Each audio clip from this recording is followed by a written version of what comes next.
Alors, votre violon, on en parlait à l'instant, vous disiez qu'en tournée, vous vous réveillez seul, mais où est ce violon d'ailleurs quand vous vous réveillez? Alors le violon, il est toujours sur un fauteuil ou sur un siège. Je vais raconter parce que a priori, il est parfaitement accordé et surtout en accord avec vous. C'est un violon extrêmement précieux, c'est ça? C'est un Guarnerius, donc qui a été créé en 1737, donc il a presque 3 siècles, 280 ans et un son unique. Depuis quand vous jouez avec? Je joue cet instrument depuis 2005. Et c'est un instrument vraiment merveilleux qui a été joué pendant 50 ans par Isaac Stern, qui était un immense violoniste.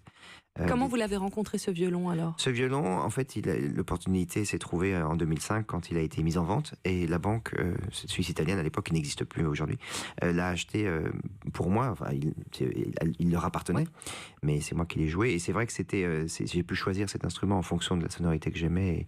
Et c'était un... Et vous vous souvenez de la première rencontre? Ah oui, je me souviens bien sûr. Qu'est-ce que ça fait? Ça a modifié votre façon de faire de la musique, de la percevoir? Oui, c'est surtout une vraie rencontre, comme une rencontre humaine en fait. On se trouve face à un instrument et instantanément, en quelques secondes, vraiment, c'est pas une question de minutes, c'est de secondes, on sent que... Mais c'est comme une rencontre humaine. Quand j'ai rencontré ma femme, c'était la même chose. Non, vraiment. Et je pense que quand on rencontre des amis, on sait instantanément qu'on va s'entendre.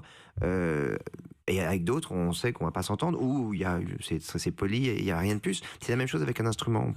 Et là, en l'occurrence, c'était une rencontre pour la vie.